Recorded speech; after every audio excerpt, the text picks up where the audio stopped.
Hello all, welcome to this session. In this session, I'm going to continue the topic that is data types as part of Java in-depth course. In the previous session, I covered some topics of these data types. Okay, I covered some topics of the data types of the data types and all those stuff. Okay, naming convention of the variables which was missed in the previous session, and what are the different primitive data types we have in Java. I also covered what are primitive data types and reference data types, and what exactly the data types are also I covered. Okay, but now in this session we need to continue wherever we have stopped in the previous session. In the earlier session, as part of the data types, I have mentioned that there are 8 primitive data types we have in Java. Out of these 8 primitive data types we have in Java, the first 4 already I covered in the previous session. That is byte, short, int, and long. I already covered in the previous session, guys. So when you declare the variables with this either of these data types, that is byte, short, int, long, into that particular variable, we can store numerical non-decimal data. Okay, if you declare a particular variable with either byte, short, int, long, we can store numerical data which is non-decimal type, okay, into the such kind of variables declared with this primitive data types. But now we are heading to the remaining primitive data types, that is float, double, char, and boolean. First we'll get started with float and double in this session. Okay, so when compared to this byte, short, int, long, which will allow you to store numerical data but which is non-decimal type, whereas coming to float and double, it will allow you to store numerical data only but can be decimal type also. Okay, here only numerical non-decimal. Here numerical decimal is allowed. So if you want to store some fractional numbers which has some decimal point 123.456, such kind of numbers, if you want to store into the variables, then you have to declare the variables either with float or double, guys. Okay.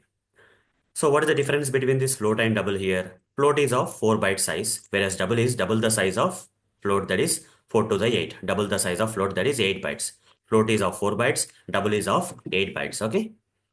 So stores fractional numbers sufficient for storing 6 to 7 decimal digits. Okay. It is like after dot 3.14567 8, like that, 6 to 7 digits, it's possible with float.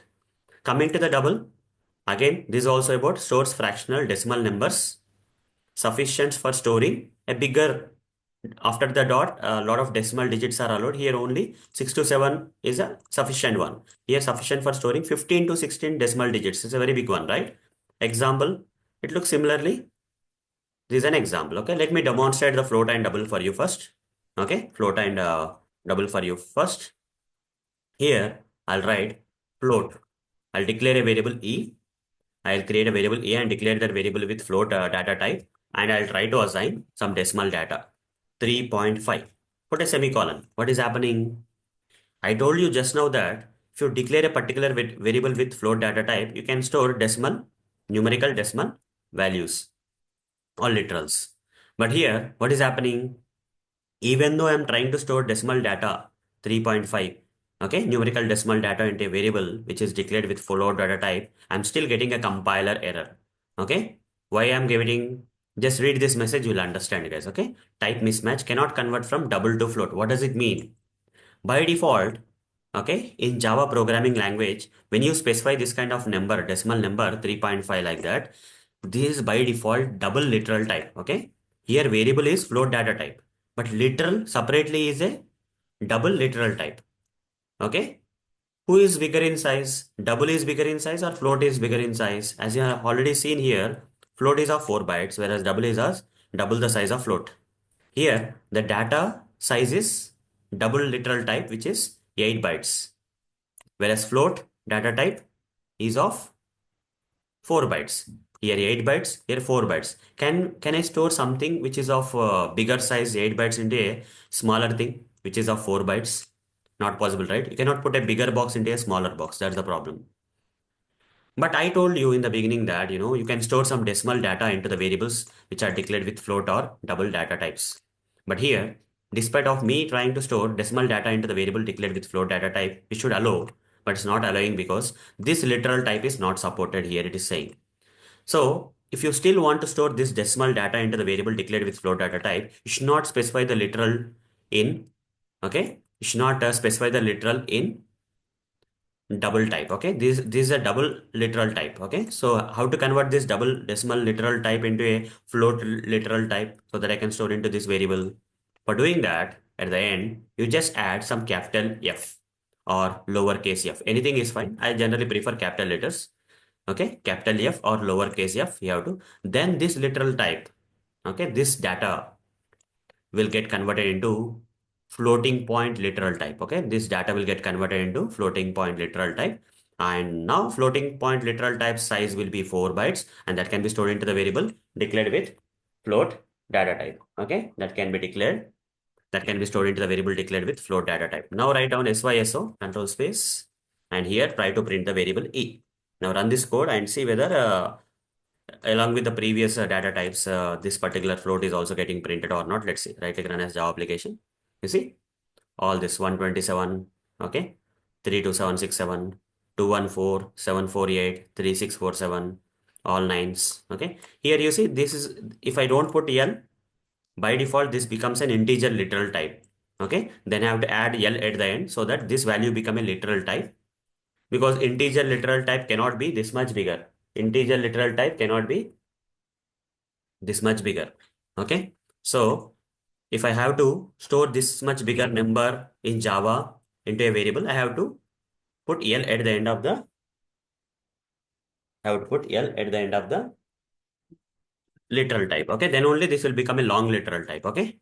If I don't put L, this literal type will become integer literal type. Integer literal cannot be of this much size or this much big. Okay. That's what the maximum number of integer literal is only this much. Okay. Anyhow, coming to the decimal, numerical decimal value or data or literal. Okay. By default, if I don't put F, this literal is of double literal type, which is of 8 bytes in size. That kind of bigger size I cannot store into the variable with float data type declared. Okay. Declared primitive data type, which whose size is 4 bytes. 8 bytes cannot be stored into 4 bytes. Okay. That's the reason I have to put capital F or lowercase f. Now this becomes which type? Floating point literal type, which is of 4 bytes only. 4 bytes can be same size boxes kind of stuff. Okay. Now it's working also. I have run this code and we have already got the output like 3.5 got printed in the output console. Next one is a double, guys. Okay. Double. If I declare a variable with double data type, I can store like directly I can say 3.5. Okay. Or I'll give 1.23. It's okay, guys. I don't have to put F or capital F because the literal type is double type. The variable is also declared with double type. This size is 8 bytes. This size is also 8 bytes. It's okay. Optionally, guys, option, it's not compulsory. By default, if you in Java programming, by default, if you specify any decimal number like this without any letter sign and all, if you specify just casually 1.23 or 5.63, okay, 4.2, like that, any decimal decimal numerical data, if you specify, by default, the decimal numerical data will be of double type. Okay, until unless you put capital F, it will not become a float literal type. Okay. By default, the decimal number is a double literal type in Java programming. Optionally, it's not compulsory. Optionally, here F is compulsory. Floating point literal type, here F is compulsory. Otherwise, it's double type, right? Here, by default, double type, or you can also provide capital D or lowercase d. Anything is fine. Or if you don't provide, also is fine. Okay, it will accept. System.out.println, system.out.println. Just try to print F. Now run this code. Right click run as Java application. And you see that 1.23 got printed. Okay, 1.23 got printed. Got it clear? Done. So byte short, int long, float double. Okay. If you want to store some numerical decimal data into the variables, you have to declare the variables with either float data type or double data type. Okay. So you can store the floating point literal into the variable declared with double data type, because this is of 4 bytes, this is of 8 bytes. That is possible, guys. Okay. If I put F also, not a problem. This literal type is floating point literal type, which is of 4 bytes, can be stored into the variable declared with double data type, which whose size is 8 bytes. Okay. A small box can be put into a big box. Okay. Or you can also store the double into the double itself. Okay. A lot of things are possible here. Okay. That's what I am saying. Yes. So next, apart from this, guys, okay. Apart from this, we have char and boolean. The other two primitive data types we have in Java are char and boolean. Okay. There are 8 primitive data types we have in Java: byte, short, int, long, float, double, char, boolean. These are the 8 primitive data types we have in Java. Okay. Now let's move on to the next primitive data type, that is char. So I'll just try to declare a variable, okay, with char primitive data type. Char is equal to, so into a variable which is declared with the char primitive data type, we can store character literals. In Java programming, we have some type of literals known as character literals. What are character literals? Single character should be there. Okay. In character literal, only single character should be there. For example, if I want to store S, I want to declare a variable with data type, and I want to store S into that particular variable. Okay. Now this S cannot be written like this. You see, Java doesn't allow you to specify the single character like this. Okay. In Java programming, if you want to specify a single character, that is character literal type or whatever you call, okay, a single character, then you have to surround that. Here you see, here you can put a number like this without surrounding with anything, but single character should be surrounded by single quotes like this. Okay. So this is what is allowed. Okay. This is what is a character literal. This is what is a character literal. I am storing the character literal into a variable declared with char data type. Okay. This character literal surrounded by single quotes can be a number, symbol, okay, or a alphabet which is uppercase, lowercase, anything. It can be anything else. Okay. It should be in single. I cannot give SA, LT like this. I cannot give. Okay. Java doesn't allow you to specify this salt kind of stuff like this. Okay. It should be surrounded by string literal. This need to be string literal which is surrounded by double quotes. If but it is a single character, it should be surrounded by single quotes. Okay. SYSO control space and just type G here. Okay. Now run this code, right click run as Java application, run this code and see that S got printed. Okay. Now run this code and see that S got printed. Okay. Char size, the size of the char primitive data type is 2 bytes and it returns a single Unicode character. Okay. So what is that Unicode? Let me show you. Single Unicode character.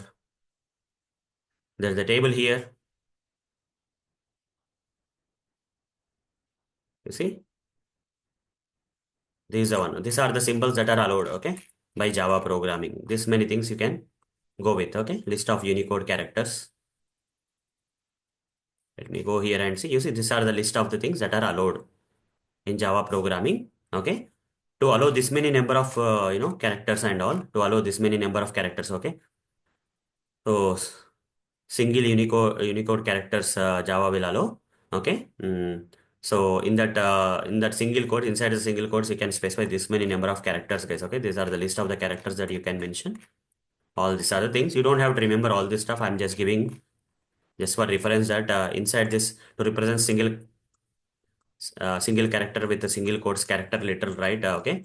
Here, not only yes, a lot of things can be represented like this. Okay. A lot of symbols or a lot of things can be represented like this. A very big list is there. You see, a lot of bigger things are there. It's very depth kind of stuff. Okay. You don't have to go till there. We'll be generally using with characters and all. That's okay.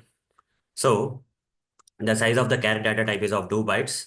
That is 16 bits to support all this number of characters. Okay.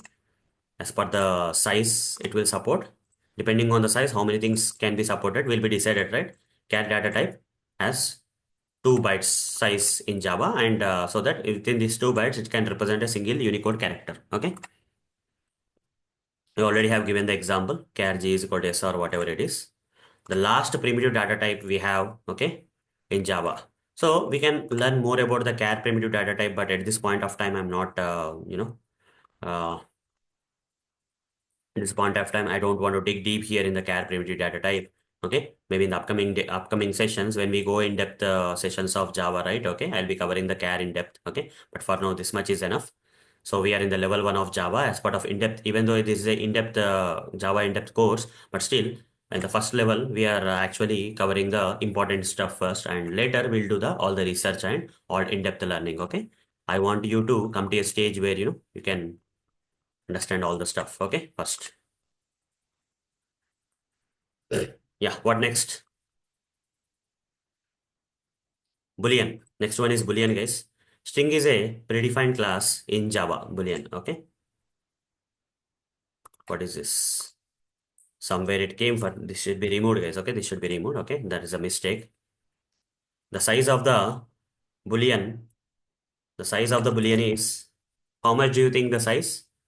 1 byte. It's not 1 bit. Okay. It's not even byte. It's 1 bit. Just 1 bit, guys. Either 0 or 1. That's it. Here 8 bytes is equal to 16 bits. Here only 1 bit. Imagine. Here 8 bytes means 1 byte is equal to, sorry, here 8 byte, sorry, here I just made mistake. 1 byte is equal to 8 bits. 2 bytes is equal to 16 bits. 4 bytes is equal to 4, 8, 8. Each and every byte is equal to 8 bits. Here 2 bytes means 2 adds the 6. That's correct only, right? Yeah. I was looking at this. This one I gave the right example. Yes. 1 byte is equal to 8 bits. 2 bytes is equal to 16 bits. Okay. So here 1 bit is equal to just a bit. That is either 0 or 1. 0 means false. 1 means true, like that. Okay. Only two values are possible here. Since the size is 1 bit, in this particular 1 bit, how much amount of data can be stored? Two types. Only two varieties. One is true, another one is false. Example, boolean b is equal to true. Okay. So into this variable, which is declared with boolean data type. Okay. Boolean primitive data type. You cannot store anything, guys. If I try to store 9, it will give me an error. If I try to store a character later, it will be giving me an error. Okay, if I try to store a string, it will give me an error. Only what can be allowed? Only two values are allowed. One is true, so ISO, and H. You see, I can run this code, either true or false or only allowed here. Okay, in a variable which is declared with Boolean primitive data type, only true or either true or false. Okay, if I change it to false, I can store false also, but other than that, I cannot store any other stuff. Okay, false also can be printed. These Boolean literals, there are only two possible Boolean literals, that is either true or false. Okay, this is character literal, this is a double literal, this is a floating point literal, this is long literal, this is integer literal, this is also integer literal, this is also integer literal. Okay. You see, along with the primitive data types, to some extent, I also covered the different literal types also, because sometimes when you declare the variables with some primitive data types, okay, into that particular variables, you cannot store some literal types. Okay, appropriate literal types also we have to store. Or there is another rule where, the literal type size should be lesser than, okay, lesser than the data type using which, primitive data type using which you have declared the variable with. Okay, the value size should be lesser than the variable data type. Okay, variable declared data type. So these are the 8 primitive data types we have in Java, guys. Okay, these are the 8 primitive data types we have in Java. Apart from this, string is not a primitive data type in Java, though it looks like, you see, though byte a is equal to 1 to, okay. So here integer literal I am storing to the variable with short primitive data type. Integer literal I am storing to the variable which is declared with int primitive data type. Long literal I am storing into the variable with the which is declared with long primitive data type. Floating point literal I am storing into the variable which is declared with a float primitive data type. Double literal I am storing into the variable which is declared with a double primitive data type. Character literal I am storing into the variable which is declared with char primitive data type. Boolean literal I am storing into the variable which is declared with a Boolean primitive data type. Similarly, I can say string I is equal to, I'll give my name, okay, like this. So I. Okay. So if I want to store a string literal into a variable, I need to declare that variable with string, but is string. Okay. This looks very similar, right? Byte A, short B, the style is very same. Int C, long D, float E, double F, char G, boolean H, string I is equal to. The string I also looks similar to the primitive data type. But is string a primitive data type in Java? No, yes. String is not a primitive data type in Java. Instead, it is a predefined class. What is string, guys? String is a predefined predefined class in Java. You have to remember this, guys. Okay. Though the usage of the string, okay, though you are declaring the variable with string, which is like declaring this variable with primitive data type, don't think that since the style is same like the primitive data types when you are using string class here, okay, okay, you may feel that, okay, you may feel that the style is same, so it is a primitive data type. A lot of people may get a feeling, but understand that Though the usage of the string is similar to the byte, short, int, long, float, double, char, boolean in declaring the variable so that appropriate type of the literal type can be stored into the variable. Okay, but this also looks similar. The format looks similar. Okay, string I is equal to boolean h is equal to false. String I is equal to, which looks similar. But string is not a primitive data type. Don't get confused, guys. In Java, string is not a primitive data type, guys. Okay. Instead, it is a predefined class. You will understand what is a class, predefined class in the later sessions, guys. Okay. I didn't cover what is, at a high level, I covered what is a class. Class will enclose all the stuff I told you. But I need to explain more about the classes in the upcoming session. Till then, at a high level, string is a predefined class in Java. Who has developed this string class? Who has developed this string class? Java developers, okay, from Oracle company has developed this Spring class, okay, and we are just reusing the Spring class for our purpose.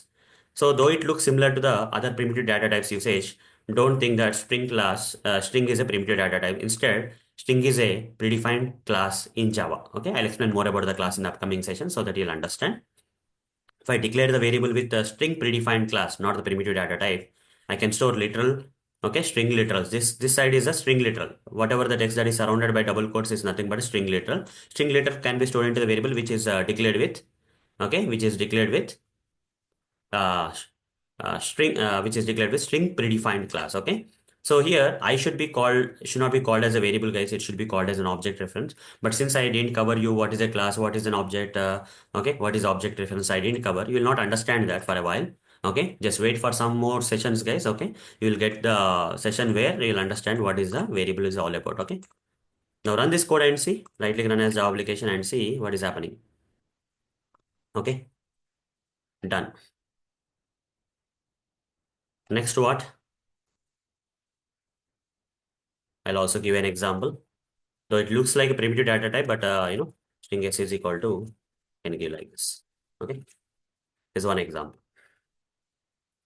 And there is a separate session for strings, guys. Okay, string handling mechanism. Okay, so there is a separate session for string. At a high level, I'm covering like this for a while because these are the basic things that will be operating whenever you write Java programs, right? You will be using this kind of basic things like adding some number into the variable and all those stuff, storing some number into the variable, decimal numbers into the variables, character literals into the variables, boolean data into the variables, or string literals into the variables, kind of stuff. Okay, these are generally required for doing the operations, right? These are kind of, to get started, this much should be important. Okay, now, so major things about the data types are completed, but I would like to have some additional topics here, that is assigning another value to the same variable. Okay, so what I mean to say here is, what I want to say here is what I have written here, guys. Okay, let's say I'll write something here. At the end, I'll write here, I'll say int n is equal to 9. I'll say now syso n. Okay, I'll comment all this part for a while. I'll comment this.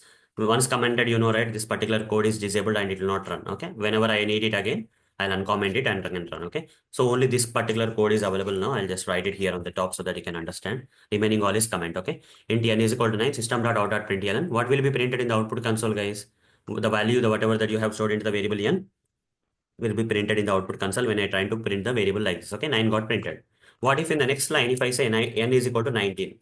The next line, if I say in the first line n is equal to 9, the second line, if I say n is equal to 19, then what will be printed? 9 will be printed or 19 will be printed when I try to print n. Initially, n is initialized. For the first time, if you are assigning some data to the variable, that is called as, okay? For the first time, if you assign some data to the variable, then this is called as initialization. Okay. Okay, for the first time, if you assign some data to the variable which is declared with some data type, okay, for the first time, that if you do, that is called as initialization.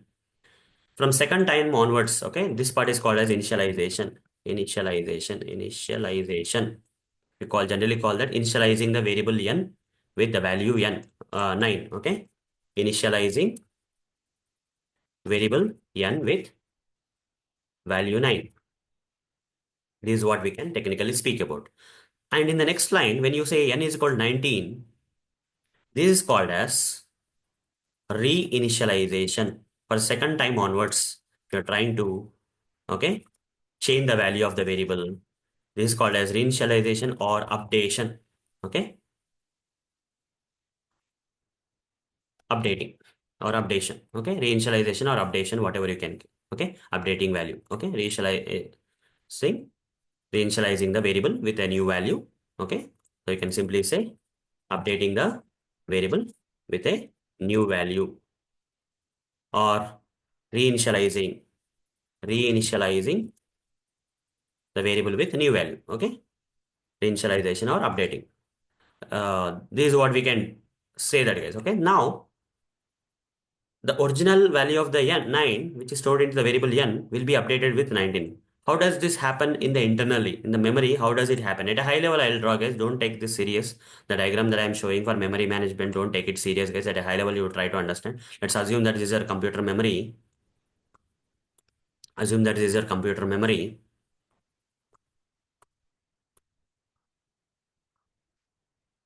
Okay, here I'll write down int n is equal to 9. I'll write. What will happen? In one of the memory slot, this value, in the result memory, n will be stored, and to this memory, okay, to this memory, guys, to this memory locations, you cannot remember the memory location. Okay, to refer to this, to access this particular data, or the memory location where the actual data is stored in the computer memory, we have to give this memory location a name that is nothing but the variable, that is nothing but the n here. Okay, n, int n is equal to 9 means like this it will be there. Okay, like this it will be there. It will be referring to the memory location where the actual data 9 will be stored in the computer memory.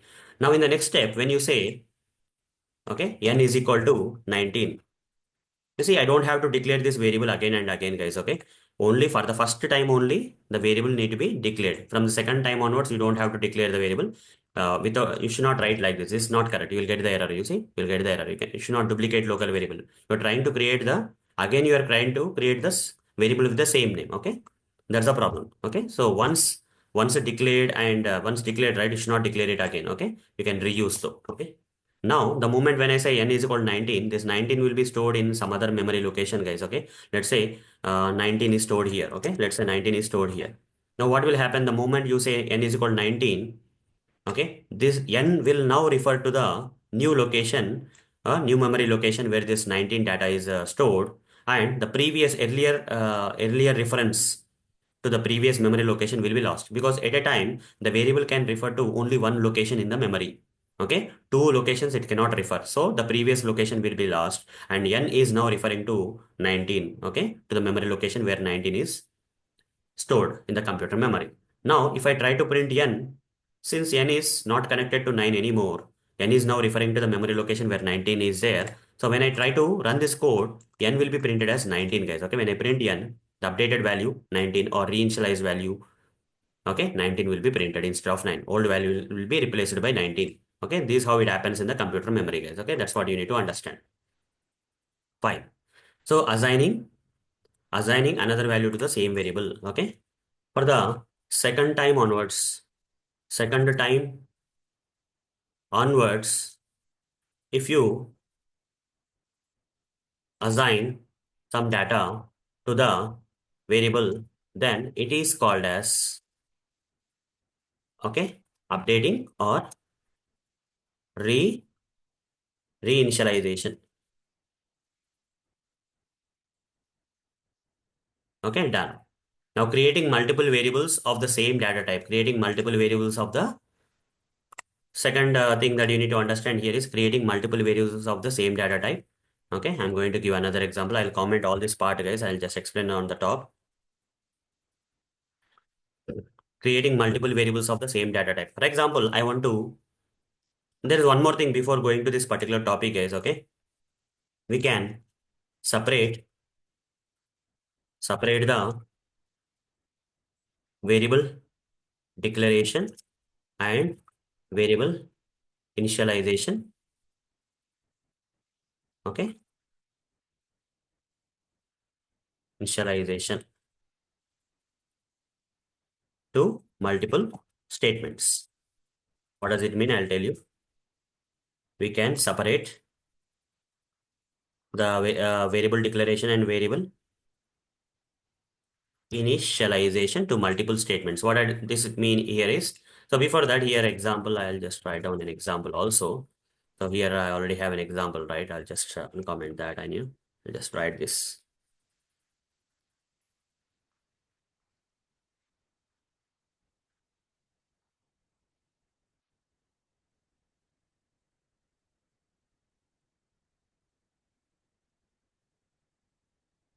Give me a second. I'll just give this example here so that you can understand. Okay, well, later. So we can separate the variable declaration and variable initialization to multiple statements, guys. How into multiple statements? How that is possible? I'm going to let you know now. Okay, how that is possible? Variable initialization and variable declaration. Okay, I'll comment all this part. I'll comment all this part, guys, and here I'll write down int n is equal to 9. I'm saying int n is equal to 9. Here in the single statement, both the declaration of the variable using the primitive data type, this part is called as declaration. And here n is equal to 9. For the first time, you are assigning some value to the variable that is called as initialization. In a single statement, we are declaring the variable and initializing the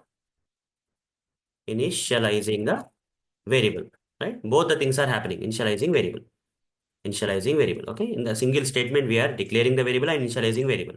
Instead of doing like this, okay, what we can do is we can declare the variable like this. Okay, int n, like this we can declare and say n is equal to 9. Okay, just comment this part. You see, this is possible, guys. This is possible. You can declare the variable and initialize the variable. Okay, here declaring the variable or variable declaration. Okay, I'm separating the in the same line I can declare it and initialize it, but here variable declaration is separated and variable initialization is separated.